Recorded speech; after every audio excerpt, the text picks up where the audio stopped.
Olá pessoal, está começando mais uma edição do seu podcast Agro, seu canal oficial do agronegócio em Boa Vista. E hoje aqui conosco nos estúdios está o Vinícius Garcia, bacharel em Geografia pela UFAM, aluno do 10º período de Agronomia pela IED, empresário representante Matsuda em Boa Vista desde 2016. Seja muito bem-vindo. Obrigado. E o engenheiro agrônomo e empresário também, Leonardo de Lima, sócio proprietário da empresa AgroLima, fundada em 2020, que fornece serviços na parte de consultoria, técnica, regularização, projetos de crédito, licenciamento, viabilidade, acompanhamento, planejamento e comercialização. Seja bem-vindo, Léo. Obrigado. Então, gente, vamos falar aqui um pouquinho, conversar, trazer mais um pouquinho dessa experiência toda do agro que a gente está trazendo no nosso canal aqui de comunicação. Eu queria falar com vocês. Roraima vive agora uma realidade do agronegócio antes nunca visto, né? Com várias frentes que apontam para um desenvolvimento sem volta. E para isso, a necessidade de um preparo técnico dentro de cada área, onde se investe no setor, com ênfase à maior produtividade. Daí se fala muito em manejo intensivo. Aí que entra a nossa pergunta. O que é o manejo? O que vem a ser o manejo intensivo e para que ele serve? Bom, Leici, o manejo intensivo de pastagens ele é um conjunto de técnicas, né, de intervenções que são utilizadas visando um aumento, uma eficiência produtiva nessa parte de pastagens, né? A gente tem a pecuária como um dos grandes carros fortes do estado de produção, né, dentro do agronegócio, e o manejo dessas plantas plantas forrageiras que fornecem, né, são alimentos para esse rebanho. Então, o conjunto de técnicas aí utilizadas para aumentar a eficiência, a oferta, a qualidade desse material, a gente denomina, né, manejo de pastagens. Manejo intensivo ou manejo de pastagens, né? Entendi. E ele serve para quê? Explica um pouquinho mais para a gente, por favor, para quem de repente muita gente está vendo que não saberia, para que ele serve? Então, esse manejo ele visa aumentar a qualidade nutricional dessas pastagens, aumentar a disponibilidade, o volume desse material e que reduza um pouco a quantidade de insumos que a gente traz de fora para fornecer alimentação para os animais. Então, hoje a alimentação mais barata para o pecuarista é o pasto e o conjunto de técnicas que visa aumentar a eficiência desse pasto, aumentar a oferta de material e com qualidade nutricional para dar uma resposta melhor aos animais, né? É chamado de manejo de pastagens e ele serve para isso. Migrar de um sistema de manejo na pecuária pode ser um processo desafiador, mas também representa uma oportunidade para otimizar as operações, aumentar a produtividade e alcançar a sustentabilidade. Quais são as alternativas para quem quer migrar desse sistema? Bom, é um processo, às vezes, que barra no empirismo ainda, né? De um conhecimento antigo, de que a gente não precisa ter algumas práticas dentro. Então, a gente tem muita resistência no campo, né? Em relação a isso. A gente precisa abordar isso de uma forma diferente. Porque tem produtores que já vêm com aquele sistema de manejo há muito tempo, né? Tendo aquela mesma atividade, aquele mesmo processo. Então, tem uma resistência natural a essa mudança, a essa tecnificação, achando que isso pode ser um custo muito elevado, que pode ser uma mudança muito grande dentro da propriedade. E, na verdade, é uma mudança de paradigma ali dentro, né? A gente tem como um divisor isso, né, Vinícius? Isso aqui existe, então, ainda? Essa preocupação tem das pessoas de mudar dessa mudança? É uma resistência maior do que uma preocupação, né? Porque às vezes a gente esbarra muito, eu já fazia assim há muito tempo atrás, então tem uma resistência, a gente ainda escuta muito falar, né, Vinícius, sobre isso. A parte cultural ainda de uma pecuária um pouco mais extrativista, ela ainda é muito presente. Isso a nível de Brasil, aqui especialmente, ela é bastante presente e o produtor ele acaba enxergando às vezes como um investimento muito alto, como o Léo falou, e como um empecilho para o próprio desenvolvimento da atividade. Então, eu acredito que seja esse assim, um grande gargalo hoje para fazer essa transição de uma pecuária praticamente extrativista para uma pecuária mais intensiva, uma pecuária com uma intensidade bem maior, com alta capacidade de lotação. O ser humano tem uma capacidade, tem uma resistência natural a mudanças que são muito bruscas, né? Então, o manejo intensivo para qualquer cultura, né? Ele respeitando fases e tudo mais, então precisa ser bem Mas vem crescendo isso aqui? O pessoal está fazendo isso? É o caminho natural da coisa. Hoje não tem mais espaço para atividade que não seja tecnificada, né? Se a gente não tecnificar, a produtora acaba ficando para trás. Então, o manejo extrativista, ele é visto como o fim da linha já daquela era onde se derruba, queima, joga semente e vem o pasto e tudo mais, e, né, sem a necessidade de uma suplementação correta, de um manejo desses animais, né? Então, às vezes o produtor até pensa primeiro na genética do que a própria alimentação, né? Entendi. E a suplementação na atividade é uma prática essencial para otimizar a produção, melhorar a qualidade dos produtos e promover a sustentabilidade da agricultura. Quais as formas de suplementação animal e vegetal dentro do campo? Bom, falando de animal primeiro, a gente tem então uma linha grande de suplementação que ainda é visto, apesar do produtor saber que é necessário, que não se faz pecuária hoje sem uma suplementação, ainda é visto como um investimento muito elevado em cima do retorno, o que não é coerente com o resultado. Hoje, na verdade, nenhuma pastagem tropical ela supre 100% da demanda de um animal. Então, você é obrigado a fazer uma pecuária de eficiência, é obrigado a fazer uma suplementação via coxo. E aí a gente tem diversas estratégias em suplementação via coxo, produto mineral, suplemento mineral simples, proteinados, de uma gama grande de consumo, né, de várias faixas de consumo. Então, com divisões sazonais, né, produtos para água, produto para seca. Então, a gente tem uma gama muito grande. Da mesma forma que a gente tem essa suplementação para os animais, a gente também tem que pensar na suplementação da pastagem.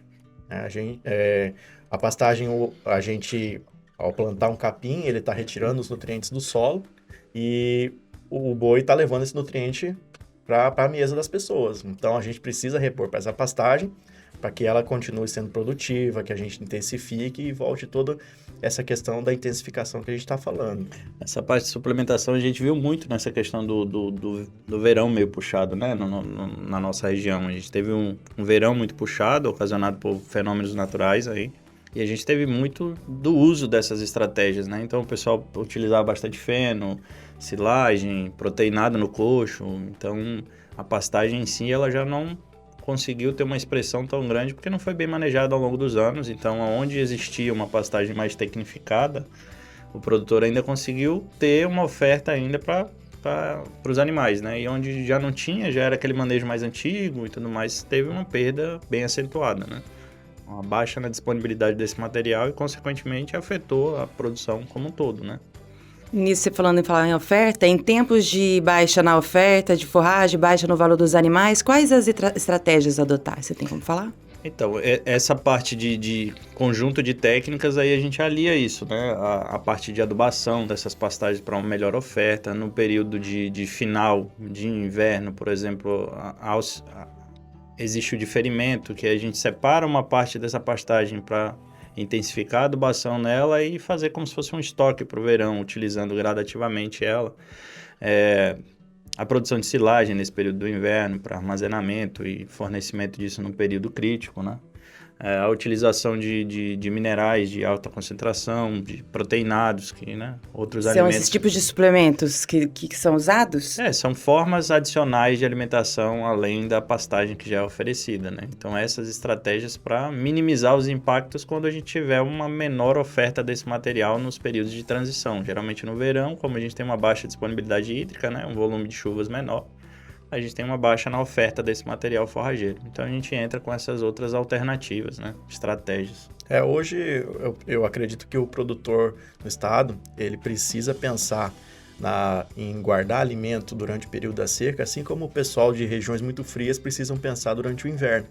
Eles são obrigados a trabalhar com essa escassez. Então, eu acredito que as secas têm ficado cada vez mais intensas, né? A gente tem percebido. Então, a gente deve pensar dessa maneira. Hoje a gente precisa produzir forragem nas águas para poder guardar para a seca. Pensar dessa maneira. Pensar no pior, esperando que não aconteça, é claro, mas pensando no pior para guardar alimento para esses animais não passarem por dificuldades durante o período da seca e não cair a tendência de ganho de peso desses animais ou de cria, seja qual for a estratégia da propriedade. A gente brinca com o efeito sanfona, né? Na época do verão. O gado ganha peso no inverno e emagrece no verão. Ganha e perde, fica esse efeito sanfona e estende muito o período de produção desses animais. Então, um período que era para ser mais curto acaba sendo mais longo porque você precisa de mais tempo para chegar ao peso determinado de abate, né? Ao peso para apartar ele de uma fase, de mudar ele de uma fase para outra, de cria, recria, engorda, né? Então, você acaba tendo... O produtor enfrenta isso e lá na frente ele acaba sofrendo também porque ele precisa entrar com suplementação externa para isso. E isso encarece o produto final, né? Então, para ele, torna-se caro no final das contas. Isso é importante realizar essa análise de solo sempre, né, Leonardo? A análise de solo é o primeiro passo para a intensificação da pastagem, porque aí a gente vê como está a situação química, física do solo, para a gente conseguir entrar com alternativas aí. Calagem é muito importante, não só a calagem, porque comumente a gente vê em campo que o produtor aplica calcário nas áreas, eu fiz aplicação de calcário há tanto tempo, aí você já vê que tem um tempo longo e essa pastagem já vinha de uma extração, né? Essa área já vinha de um estágio de degradação, né? Hoje a gente estava comentando sobre isso, sobre o uso básico das coisas que são é o feijão com arroz do cultivo. A pastagem é uma cultura como qualquer outra. E talvez é que tenha a maior extensão plantada dentro do país, né? Sim. Então ela tem que ser tratada como uma cultura normal. A diferença é que a gente não colhe nem o fruto dela, a gente colhe a folha, que é uma que o gado precisa para se alimentar e produzir leite, engordar, né? E por isso essa importância do manejo de fertilidade nas áreas, né, Vinícius? Sim, sim.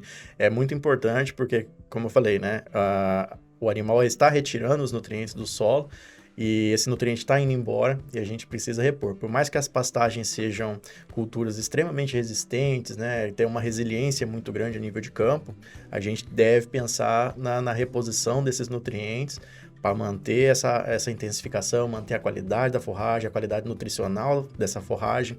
Então, é imprescindível. A pecuária hoje, ela exige isso daí e vai exigir cada vez mais.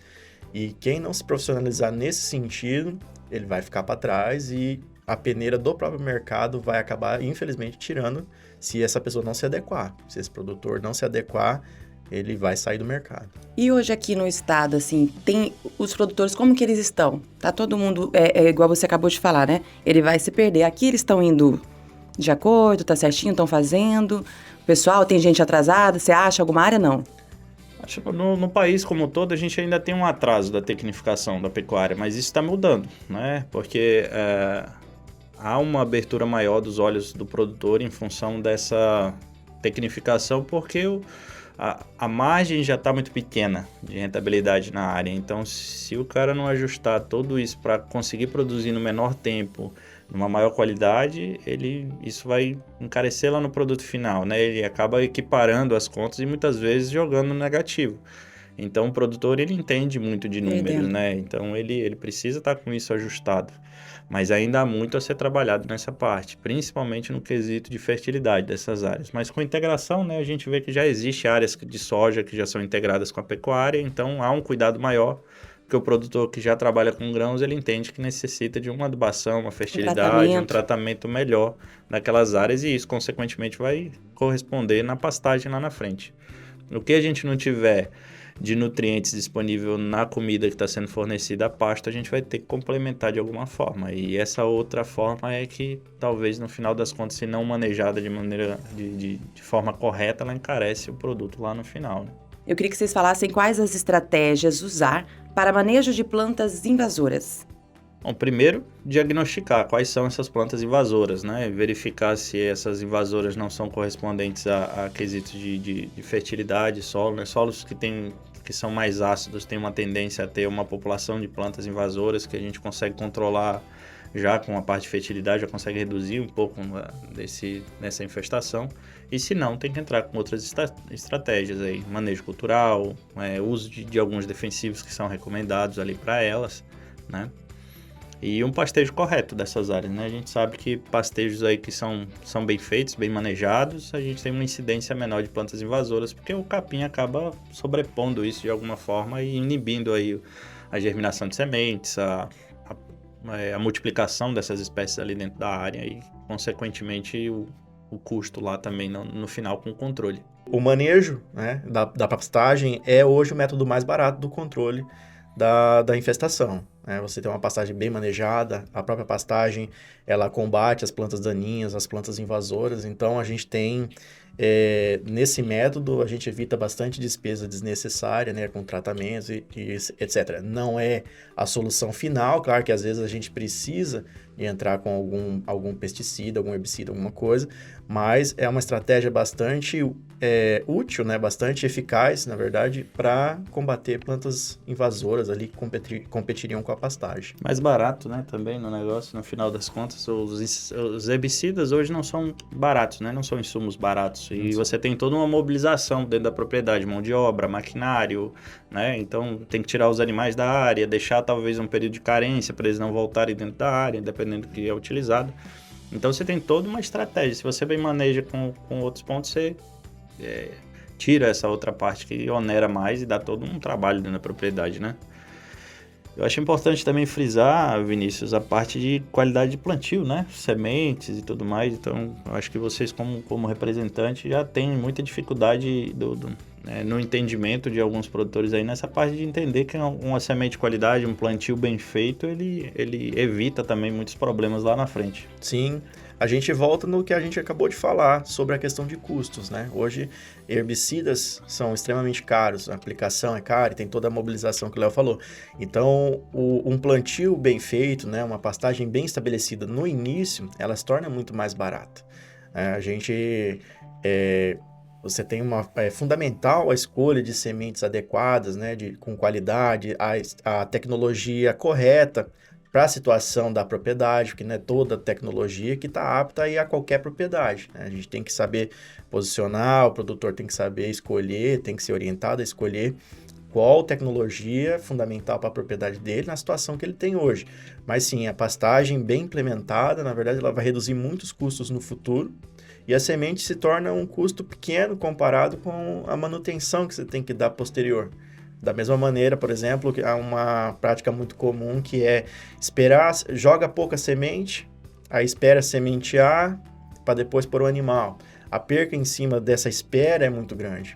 O produtor ele acaba não fazendo a conta porque não é um dinheiro que ele perde, é um dinheiro que ele deixa de ganhar, então muitas vezes ele acaba não vendo que 60, 90 dias, às vezes, que ele esperar mais, é perca de dinheiro que um animal poderia estar em cima dessa pastagem já rodando, ganhando peso, né? Então, tem essa questão. A pastagem bem implantada no início, ela vai ser muito mais econômica e o retorno dela é muito mais rápido. Muito bem.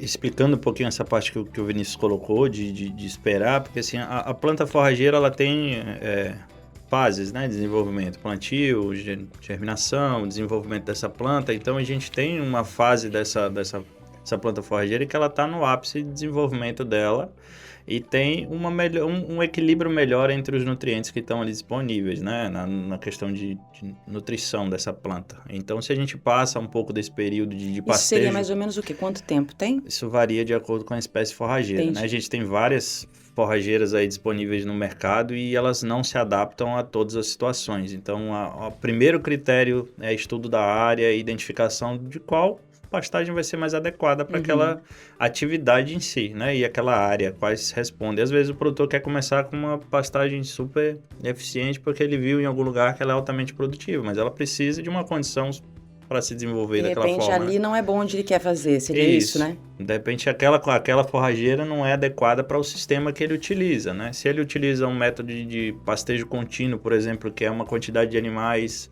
em uma grande área lá colocada e pastejando sem muito controle, aí ele não pode escolher uma planta que passe mais rápido do tempo, que tem uma exigência nutricional muito grande, e ele não vai ter um equilíbrio entre os fatores ali. Então ele precisa de uma espécie que ele vai conseguir dar um manejo adequado para ela.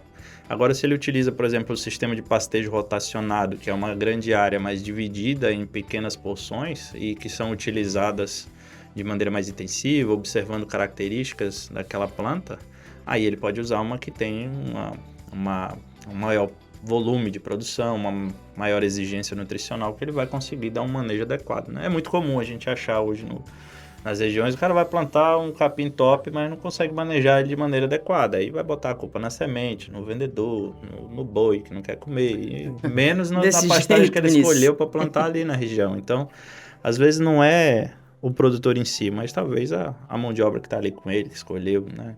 Enfim. Assim, a gente tem uma gama muito grande de forrageiras hoje no mercado e tem espaço para todas elas, tem demanda para todas elas. Não existe uma forrageira ruim, existe uma escolha mal feita. Entendi. Então, a gente tem situações drásticas, por exemplo, uma região que seca muito e na seca e nas águas ela fica encharcada. Então, nós temos materiais que aguentam. É aquela métrica, quanto mais resistente o material, menos é a nutrição dele, ele é menos nutritivo.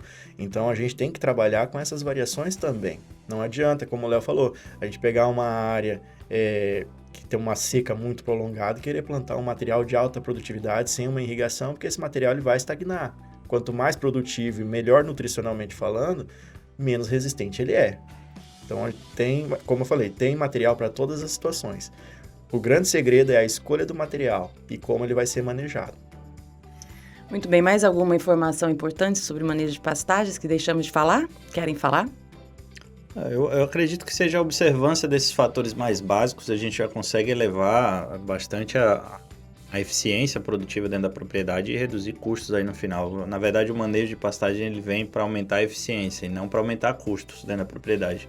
Consequentemente, se o produtor já tem um manejo inadequado há muito tempo, né, aquela propriedade já tem um manejo inadequado, talvez o custo de implantação de algumas dessas partes ele vai ser um pouco mais elevado no início, mas vai se refletir lá na frente em uma maior eficiência produtiva, né? Então, se a gente precisar mudar muito a realidade da propriedade, talvez seja oneroso num primeiro momento. Você trabalhar a fertilidade que há muito tempo não é trabalhada. A gente teve, né, viu dentro desse verão também muito problema de utilização de fogo, né? A gente teve muito problema de queimada nessas áreas. Alguns produtores perderam áreas de pastejo, de pastagem, né? Já estabelecidas, cercas, estruturas. Então, para a gente entrar com um manejo intensivo, implantar novas áreas e mudar essa dinâmica dentro da propriedade, às vezes é oneroso, né? Então, as consequências do fogo podem ser grandes. E para o manejo, por exemplo, elas seriam... quais seriam essas consequências no uso do manejo, do fogo? A gente tem diversos aí, a gente altera a qualidade química do solo, fatores físicos a gente altera dessas áreas, parte microbiológica é perdida na utilização, né? Às vezes a gente tem escuta isso em campo ainda hoje em dia, eu queimei ali, joguei semente, veio que é uma beleza, já faço isso há anos, né? Mas quando você tem um material ali e bota fogo nele, você mineraliza mais rápido ele, então você disponibiliza mais rápido o nutriente ali para as plantas virem, né? Então, num primeiro momento, pode ser mais vantajoso visto a olho nu, mas com o tempo, né, Vinícius? O que seria disponibilizado gradativamente, nutriente, eles acabam sendo disponibilizados todos de uma vez, aí a planta acaba não absorvendo tudo, então você tem uma perca e fica aquele ciclo vicioso de que estava bom quando eu queimei, vou queimar de novo no próximo ano. Olha o perigo aí, esse né? ciclo, a parte biológica não se recupera, ou se recupera parcialmente, e aí tem esse problema desse manejo de fogo.